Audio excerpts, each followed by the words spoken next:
नमस्कार दर्शकों, मैं स्नेहा पटेल आप सभी का स्वागत करती हूँ हमारे कार्यक्रम आयुष में। नमस्कार दर्शकों, मैं दिव्या इंद्रा चैटर्जी आप सभी का स्वागत करती हूँ आयुष कार्यक्रम में। और आज हम बातचीत करेंगे पढ़े लिखे और गैर पढ़े लिखे मच्छरों के बारे में। क्या क्या कहा? एक बार फिर से तो कहना।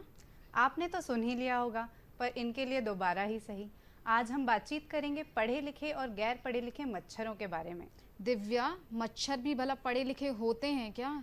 चलो माना स्कूल नहीं गए, पढ़ाई नहीं की, लेकिन समझदार तो होते ही होंगे।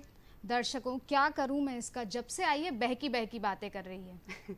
ऐसा बिल्कुल भी नहीं है स्नेहा, मैं जो भी कहती हूँ सोच समझकर कहती हूँ।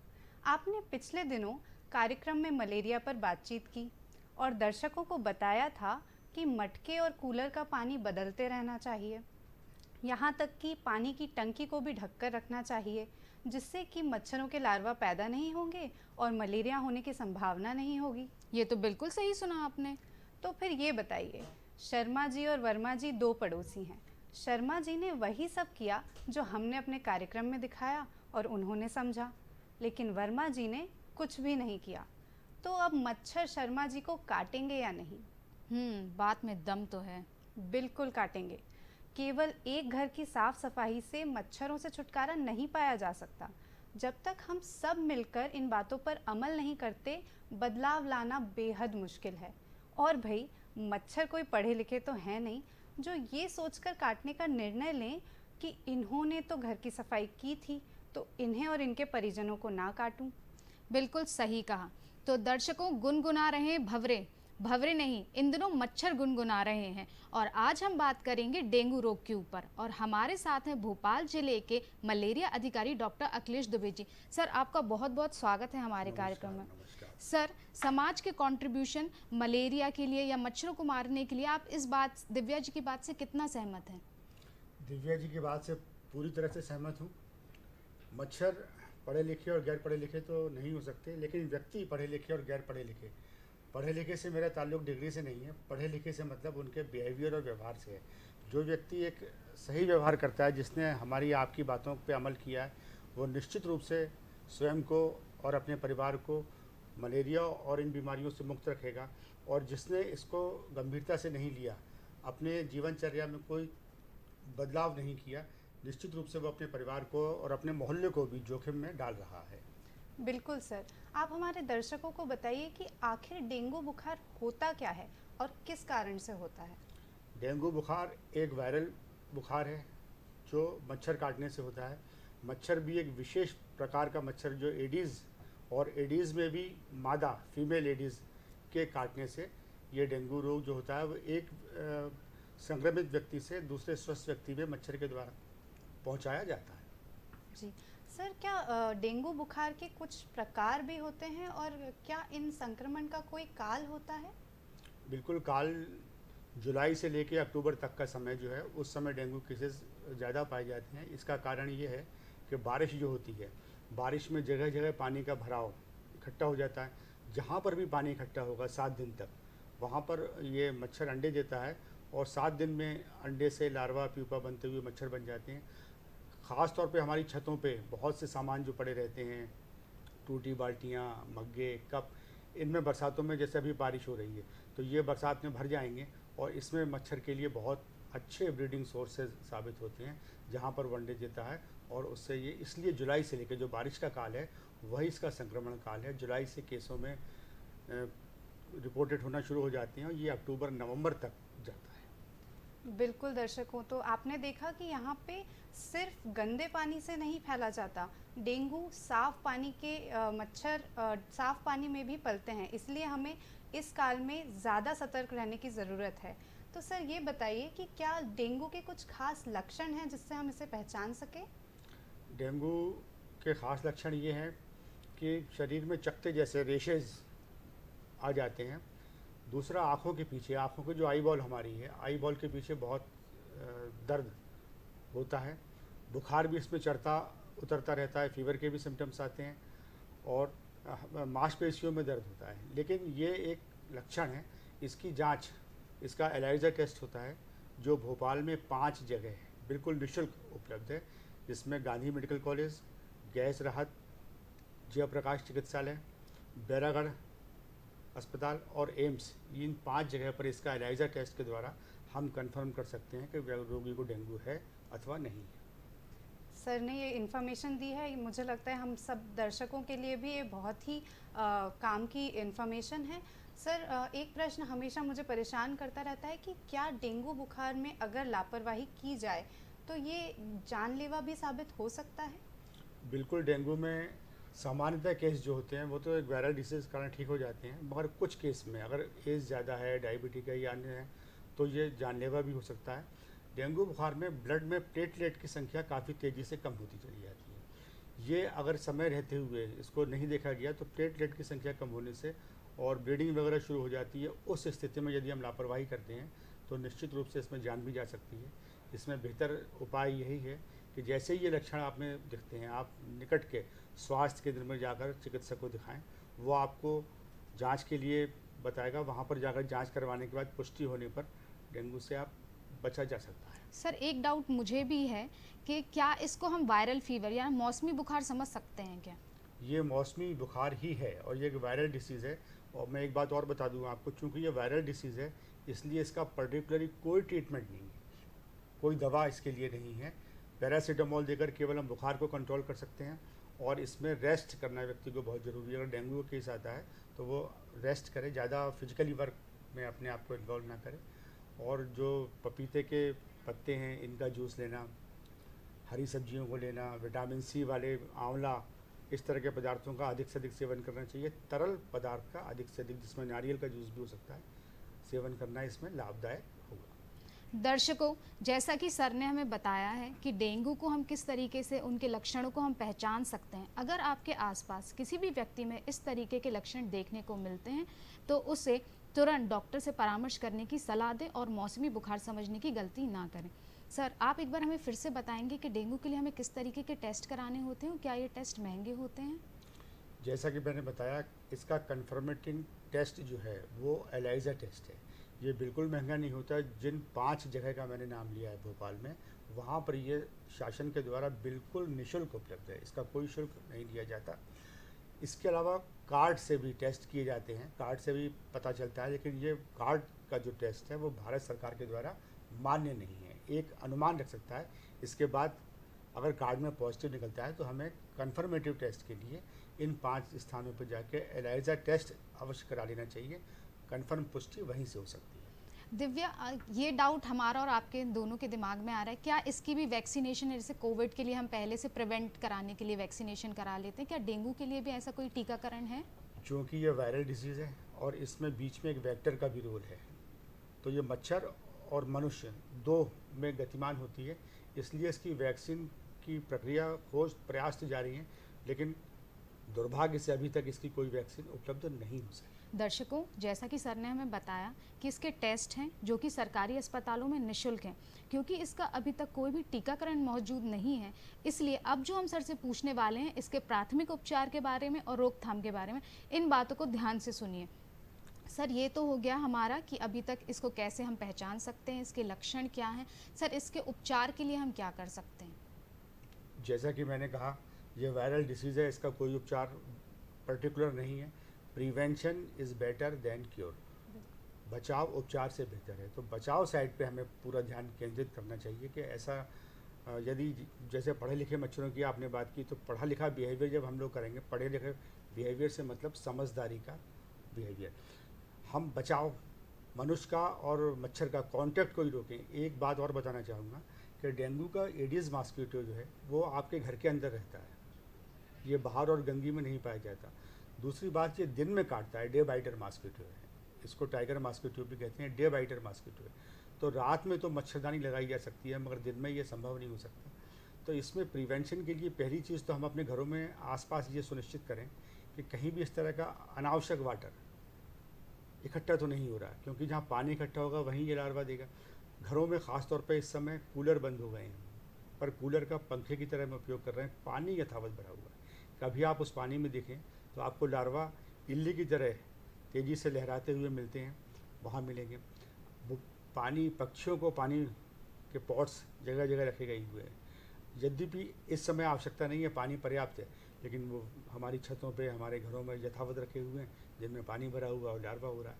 फ्रिज की यदि आप कभी ट्रे निकाल के देखें तो उसमें पानी जो इकट्ठा होता है वहाँ भी लार्वा पाए जाते हैं। और मनी प्लांट जो घर में लगाने का शौक़ है, तो मनी तो शायद बाद में आए, लेकिन यदि आपने पानी नहीं बदला तो मच्छर उसमें पहले आ जाएगा। तो पहली चीज़ तो हम ब्रीडिंग सोर्सेज को डेवलप ना होने दें। दूसरी बात, कांटेक्ट को रोकने के लिए फुल आस्तीन के कपड़े पहने, जिससे मच्छर बाइट ना कर सके हमें। और जो रिपेलेंट वगैरह आ रहे हैं, इनका भी उपयोग अधिक से अधिक करना चाहिए। तो हम स्वयं जितना मच्छर से बचाव करेंगे उतना ही हम इन बीमारियों से बच सकेंगे। बिल्कुल सर। सर के कहने का मतलब है कि हमें साफ पानी भी इकट्ठे नहीं होने देना चाहिए और हमें खासकर सतर्क रहना चाहिए बारिश के मौसम में, जैसा सर ने बताया। सर, एक और प्रश्न है, जैसा आपने बोला कि प्लेटलेट्स के कम होने से ये बीमारी बढ़ने लगती है, और मैंने सुना है कि प्लेटलेट्स उतनी तेज़ी से बढ़ती भी हैं और उतनी तेज़ी से घटती भी हैं। तो इस बारे में आप हमारे दर्शकों को कुछ बताइए।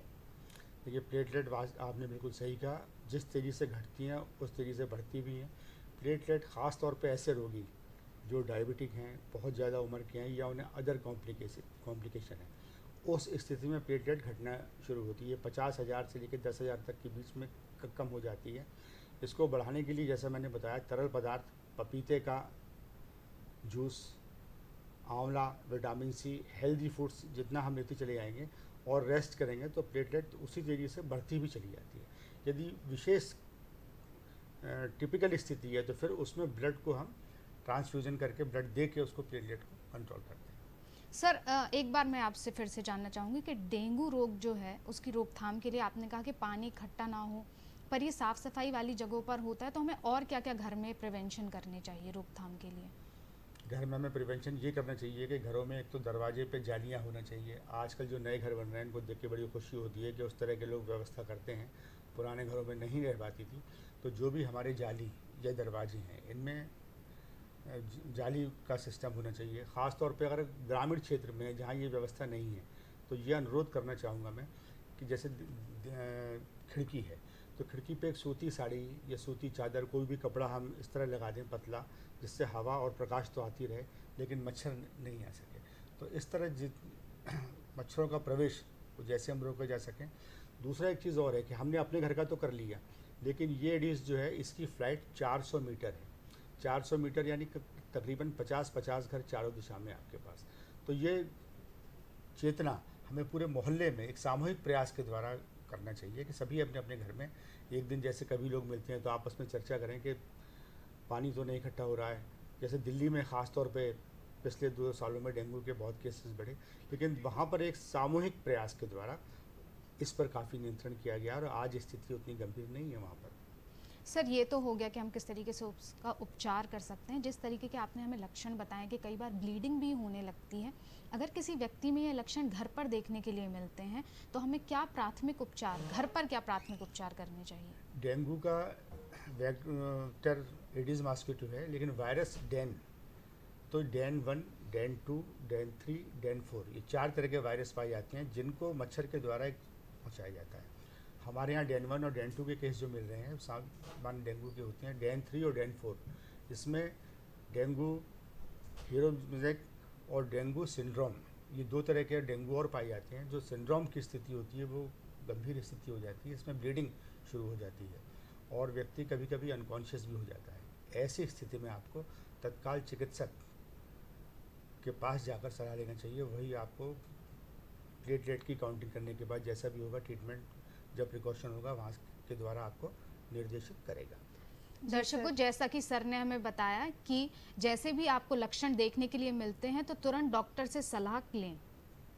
और सलाह लेने के साथ ही साथ हमें सर से ये भी जानना है कि डेंगू होने के बाद किस तरह का खान पान हमें करना है, किस तरह के व्यायाम हमें करना है, क्योंकि सर कई बार ये देखने को मिलता है कि पेशेंट ठीक होके घर तो आ जाता है लेकिन उसे दोबारा ये बीमारी होने लगती है। तो किस तरह की चीज़ों का पालन करना चाहिए, आप प्लीज़ हमारे दर्शकों को बताइए। सामान्यतः डेंगू एक बार होने पर दोबारा डेंगू नहीं होता, प्रतिरोधक क्षमता डेवलप हो जाती है। लेकिन हमें क्या करना चाहिए, क्या लेना चाहिए, इसमें सबसे पहली चीज़ तो ये है कि रेस्ट बहुत ज़रूरी है। हार्ड फिजिकल वर्क को अवॉइड करना चाहिए कम से कम 15 दिन। और इस बीच उसको तरल पदार्थ जिसमें पपीते के पत्ते का जूस बहुत ज़्यादा प्रभावशाली होता है उस जूस, और हरी सब्जियां जिनमें विटामिन सी हो, आंवले का जूस, नीम के पत्ते का जूस, इन सारी चीज़ों को, तरल पदार्थों का अधिक से अधिक सेवन करना चाहिए और विश्राम करना चाहिए। सर किस तरीके के व्यायाम हम कर सकते हैं, योगा या रनिंग कर सकते हैं, क्योंकि जैसे ही लोग ठीक होते हैं वो और ज़्यादा एक्टिव होने की कोशिश करते हैं। जैसा मैंने बताया, फिजिकल हार्ड वर्क से अपने आप को दूर रखना चाहिए, इसलिए जो सरल व्यायाम है उनको किया जा सकता है, और प्राणायाम के को भी इसमें किया जा सकता है। लेकिन जो कठिन व्यायाम है, जैसे जिम जाना शुरू कर दिया एकदम, तो ये सही नहीं रहेगा। बाकी हल्के फुल्के व्यायाम किया जा सकता है, मॉर्निंग वॉक करना, ये सारी चीज़ें इसमें उपयोगी साबित होंगी। सर डेंगू रोग जब होता है, प्लेटलेट्स कम होती हैं, तो मैं ये जानना चाहती हूँ कि शरीर के ऊपर क्या असर पड़ता है इसका। शरीर के ऊपर जोड़ों में दर्द होता है, शरीर वीकनेस, कमजोरी एकदम एहसास होता है आई बॉल के पीछे, और ये दर्द जो फीवर की केसेस भी आ जाते हैं। सबसे बड़ा लक्षण ये कमजोरी आती है, और उसी को हटाने के लिए प्लेटलेट जब आपके ब्लड में कम होंगे, उनकी जो निर्धारित मात्रा है उससे जब वो गिरावट आते हैं, तो निश्चित रूप से ये इस तरह के लक्षण परिलक्षित होते हैं। सर सरकार डेंगू बचाव के लिए क्या कार्यक्रम, क्या योजनाएं चला रही है? भारत सरकार के द्वारा vector borne disease control programme में डेंगू के साथ साथ चिकनगुनिया और मलेरिया भी आते हैं। इन्हीं सारी चीज़ों के लिए प्रयत्नशील है, और इसमें मलेरिया को ख़ास तौर पे 2030 तक पूरे देश से उन्मूलन करने का लक्ष्य रखा गया है WHO के द्वारा, जिसमें भोपाल में 2024 तक हमारा लक्ष्य है। तो इसमें सरकार के द्वारा जो ग्रामीण क्षेत्र में आरोग्य केंद्र हमारे हैं, वहाँ पर एक आशा वर्कर कार्यरत है, सब सेंटर लेवल पे एक स्वास्थ्य कार्यकर्ता, उनको प्रशिक्षित किया गया है। मलेरिया के केस में तो वहाँ पर जांच की सुविधा भी उपलब्ध हो गई है, रैपिड डायग्नोस्टिक किट उनको उपलब्ध कराए गए हैं, जिसके द्वारा वो जांच कर सकते हैं। डेंगू के केस में ग्रामीण स्तर पर जांच संभव ही नहीं है, लेकिन वहाँ पर लार्वा कंट्रोल करने की एक्टिविटी, लोगों को जन जागरण करने की एक्टिविटी, ये एक हर गांव में ग्राम स्वास्थ्य समिति बनी हुई है, जिसके पास पर्याप्त फंड है। उनको ये भी निर्देशित किया गया है कि यदि कोई वाटर बॉडी या इस तरह की आती हैं, तो वे अपने स्तर पर कहीं गड्ढा है तो उसको भराव करवा लें, उसके लिए वो व्यय उस समिति से कर सकते हैं। और जागरूकता ही बचाव है, इन सब के लिए भारत सरकार के द्वारा निरंतर कार्य किया जा रहा है। सर बिल्कुल सही कहा, जागरूकता ही बचाव है। सर मैं ये जानना चाहती हूँ, ग्रामीण क्षेत्रों में जब कोई मरीज़ होता है तो वो बुखार, तो वो शहर जाने की वजह झाड़ फूंक कराने में विश्वास रखता है, तो इस पे आप क्या कहेंगे? बिल्कुल, ये बिल्कुल सही बात है। ख़ास तौर पे हमारे ट्राइबल ज़िले जो हैं और ग्रामीण इलाके हैं, वहाँ आज भी इस तरह के लोग हैं, और दुर्भाग्य है कि उन लोगों पर लोगों का विश्वास भी बहुत ज़्यादा है, जो झाड़ फूंक के बाद से इलाज का दावा करते हैं। लेकिन कई ट्राइबल ज़िलों में जो झाड़ फूंक करते हैं, उन बाबाओं को भी जब डेंगू या मलेरिया होता है, तो वो भी स्वयं छुप के चिकित्सालय में इलाज कराने आते हैं, क्योंकि झाड़ फूंक से किसी भी स्थिति में इन बीमारियों का, जैसे मलेरिया मान लीजिए है, तो मलेरिया जब तक आप उसका ट्रीटमेंट है, मलेरिया का ट्रीटमेंट है क्लोरोक्विन और प्रामिक्विन, जब तक वो ट्रीटमेंट आप नहीं लेंगे, तब तक आप कितना भी झाड़ फूंक कराते रहेंगे, ये समय की और पैसे की बर्बादी के सिवा और कुछ नहीं है। जैसे पढ़े लिखे की आपने बात की, तो पढ़ा लिखा जो बिहेवियर होगा वो कभी इन बातों में नहीं फंसेगा।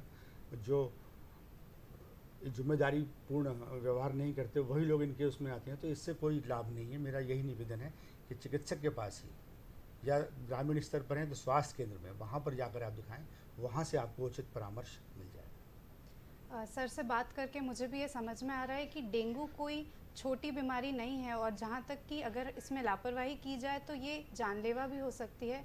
जैसा कि सर ने भी मैसेज दिया कि इसके लिए हमें जागरूक होना बहुत ज़रूरी है। तो सर हमें ये बताइए कि आप हमारे दर्शकों को आज क्या संदेश देना चाहते हैं कि वो समय रहते इस बीमारी का इलाज और अपने घर पे जो प्राथमिक उपचार हैं वो शुरू करें? इसके बारे में आप क्या कहना चाहेंगे सर? मेरा यही निवेदन है कि बरसात में पानी का जमाव होता है, तो अपने घर में सबसे पहले आप अपनी छत पे जाकर जरूर निरीक्षण करें।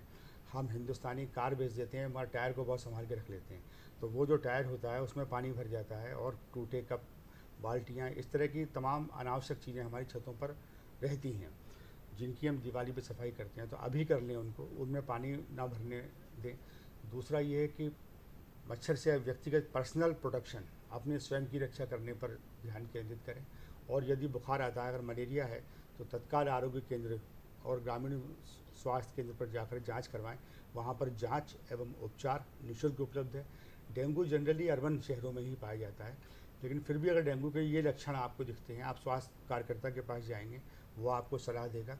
वहाँ चिकित्सक को दिखाने के बाद इन 5 जगह पर एलाइजा टेस्ट कराएं, और इसमें घबराने की आवश्यकता नहीं है, चिंता की नहीं, चिंतन की आवश्यकता है कि हम अपने चिंतन से सही दिशा में जाएं, सही इलाज लें, तो निश्चित रूप से इन बीमारियों से बड़ी आसानी से बचा जा सकता है। सर आपने बिल्कुल सही कहा कि सलाह की ज़रूरत है। सलाह तो आस पड़ोस वाले लोग बहुत देते हैं। सर कूलरों में जो पानी भर जाता है, मटकों में जो पानी भर जाता है, तो फ्री में सलाह देने वाले बहुत लोग होते हैं। वो बोलते हैं कि उसके ऊपर तेल डाल दीजिए, केरोसिन डाल दीजिए, तो उसके लार्वा जो हैं वो ऊपर नहीं आ पाएंगे। इस बात में कितना सच है?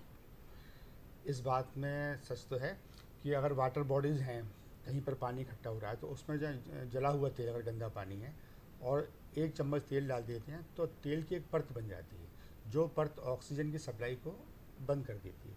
लेकिन ये साधन हमें वहाँ पर इस्तेमाल करना चाहिए जहाँ पर हम उस पानी को हटा नहीं सकते। कूलर का पानी तो बड़ी सुगमता से बदला जा सकता है। जो हमारे पक्षियों के पॉट रखे हुए हैं, उसको आप रखते हैं, शाम को उल्टा कर दीजिए, सुबह फिर पानी भर लीजिए। अगर पानी 7 दिन तक, क्योंकि अंडे से लार्वा और पीपा बनने में 7 दिन का समय लगता है, अगर 7 दिन में हम उस पानी को बदल दें, तो निश्चित रूप से उसकी जो विकास की गति है, अंडे से मच्छर में कन्वर्ट नहीं हो पाएगा वो। तो ये सावधानी हमें रखना की विशेष आवश्यकता है। सर ये तो आपने बिल्कुल सही कहा। दर्शकों, अगर हम निरंतर ना सही पर 7 दिन में अगर हम अपने पानी को बदल सकते हैं, अपने पास जो स्टोर मतलब कि जो छिका हुआ पानी है आपके पास अगर आप निरंतर 7 दिन में भी उसे बदलेंगे, तो हम मच्छरों से रोकथाम कर सकते हैं। सर ये तो हो गया कि हम तेल डाल के उससे बचाव कर सकते हैं। दूसरा सर मैं ये जानना चाहती हूँ कि नीम के धुएं से भी मच्छर भगाए जाते हैं, ये सब ग्रामीण में चलता है, तो इसमें क्या है? बिल्कुल, नीम के पत्तों के धुआं करने से मच्छर भागते हैं। कई गांवों में एक व्यक्ति धुआं करेगा तो उसका असर नहीं होगा। कई गांवों में पंचायत ने निर्णय लिया है कि शाम के टाइम खाने के बाद, जब चूल्हे रहते हैं, अब तो गैस हर जगह आ गई है, तो उन चूल्हों में नीम की पत्ती का धुआं किया जाता है। इसके अलावा बायोलॉजिकल कंट्रोल में गम्बूसिया फ़िश भी आती है, जो हमारे कार्यालय द्वारा निःशुल्क उपलब्ध की जाती है। छोटी सी फ़िश होती है, इसको भी अगर हम उन वाटर बॉडी में डाल दें, तो ये बहुत जल्दी अपनी संख्या का विस्तार करती है, और ये लार्वीवोरस फ़िश है, ये लार्वा को ही खाती है, तो वहाँ पर लार्वा से काफ़ी कुछ बचा जा सकता है। इसके बाद कुछ इंसेक्टिसाइड्स वगैरह भी हैं, वो लोग यूज़ करते हैं। हम अभी एक BTI पाउडर आया है जो बैक्टीरिया बेसिस है, जिसका भी बहुत अच्छा परिणाम आ रहा है, इसका उपयोग किया जा रहा है। सर मैं ये जानना चाहती हूँ कि डेंगू रोग के दौरान और बाद में परिवार की क्या भूमिका होती है एक मरीज़ को लेके?